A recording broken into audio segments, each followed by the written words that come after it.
2024 ধরলাঙের theme Gauri এলো দেশে। সর্বজনীয় দুর্গা উৎসব কমিটি 54তম বর্ষ। Hi guys, welcome to my new blog. তো ভিডিওটি থাম্বনেল থেকে বুঝতে পেরে গেছেন আজকের ভিডিওটি কি নিয়ে। হ্যাঁ, এবারে যে ধরলাঙে যে থিমটি হচ্ছে গৌরী এলো দেশে, ওই থিমটিকে আজকে ব্লগের মাধ্যমে ফুটিয়ে তুলব। আমি এখন আছি একতাত্তরের ব্রিজের কাছে। এখান থেকে ধরলাং যেতে প্রায় 1 কিলোমিটারের মতো। তো আমি ধরলাং এসে যেখানে থিমটি হচ্ছে সেখানে গিয়ে তোমার সাথে আমার দেখা হচ্ছে। তো গাইস, ভিডিওটি স্কিপ না করে ভিডিওটি কন্টিনিউ করবেন।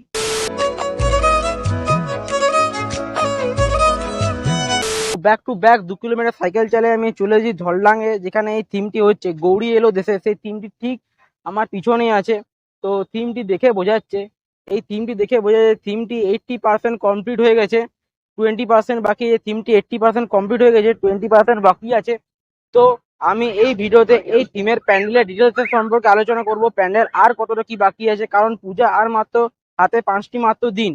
তো এই ভিডিওতে আমি থিমের প্যান্ডেল ডিটেলস আলোচনা করব। তার আগে তোমাদের কিছু সিনেমাটিক শট দেখানো যাক। তো let's go the cinematic shot.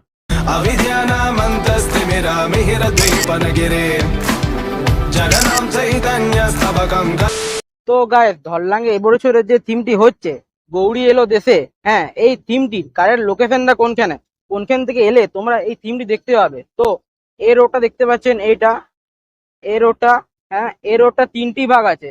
আপনি যদি এদিকে চলে যান তবে আমি বলি সিমলাপাল, আর যদি আপনি এদিকে চলে যান তবে আপনি পুয়া বাগান, আর সোজা রোড ধরে যান তবে আপনি বিষ্ণুপুর রোড পাবেন। আর এই রোডে যদি আপনি চলে আসেন তবেই আপনি এই প্যান্ডেলটি দেখতে পেয়ে যাবেন, এই গৌরী এলো দেশে এই প্যান্ডেলটি। আর যদি আপনারা রানীগঞ্জ বা দুর্গাপুর থেকে আসেন, এই রোডটা দুর্গাপুর রানীগঞ্জ কলকাতা, তবে সোজা যদি আপনি চলে আসেন এই রোড ধরে, তো তবেও আপনি এই প্যান্ডেলটি দেখতে পাবেন। তো গাইস, আমি প্যান্ডেলের ভিতরে ঢুকে দেখাচ্ছি প্যান্ডেলের ভিতরে কতটা কি কমপ্লিট হলো। তো লেটস গো, ভিতরে গিয়ে তোমার সাথে আমার দেখা হচ্ছে।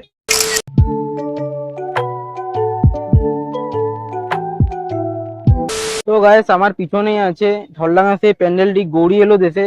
তো প্যান্ডেলটি এই পথ হয়ে আমি ভিতরে ঢুকবো এবং প্যান্ডেলের ভিতরের ফিচারেশনটা দেখাবো যে প্যান্ডেলের ভিতরে কতটা তৈরি হয়েছে। তো ভিতরে যা দেখুন, প্যান্ডেলের ভিতরে ঠিক এইরকম ফিচার তৈরি করেছে, ঠিক এরকম পুরো প্যান্ডেলটি একটা গুহার মধ্যে দিয়ে ভিতরে যাবার রাস্তা, এবং ঠিক ভিতরে গিয়েই মায়ের মন্দিরটি, মানে ধরলাঙে যে মন্দিরটি দেখা হবে।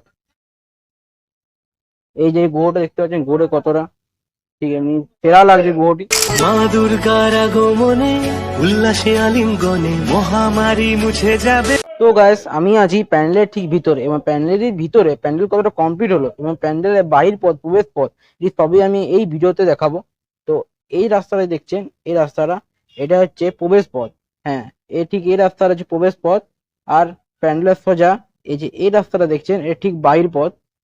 প্যান্ডেলের ভিতরে কতটা কি কমপ্লিট হলো তো দেখানো যাক। যে প্যান্ডেলের ভিতরে এই যে সিনটা দেখছেন, এই সিটটা, এটা হচ্ছে মেঘ, আর যে সুতোর মতো যেগুলি পড়ছে ওগুলি বৃষ্টি। আর এইগুলি হচ্ছে আগেকার দেব দেবতার মূর্তি। আমার পিছনে যে মূর্তিগুলো দেখতে পাচ্ছেন, এই মূর্তিগুলো আগেকার দিনের দেব দেবতার মূর্তি। তো এই মূর্তিগুলি একটি আসল রহস্য আছে। তো এই মূর্তির আসল রহস্য হলো যে এইটা দেখতে পাচ্ছেন, এটা হচ্ছে কংস, আর এটা তার দেবতা। আর এই মূর্তির আসল রহস্য হলো অশ্রু প্রাঙ্গণে কংসের বৃষ্টি ও অভিশাপ। হ্যাঁ, এইভাবে এই থিমটি এবারে ডেকোরেট করা হয়েছে।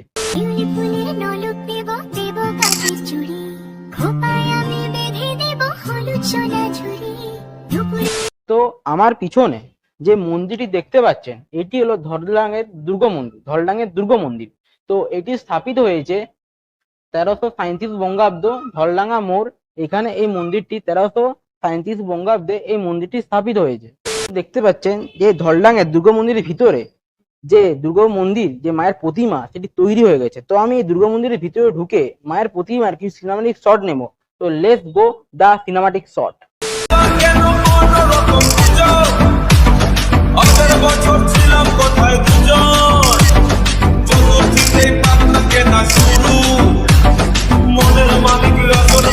তো গাইস, এবারে যে ধরলাঙের এই প্যানেলটি হচ্ছে, তো প্যানেলটি আলাদা রকমের একটা প্যানেল হচ্ছে।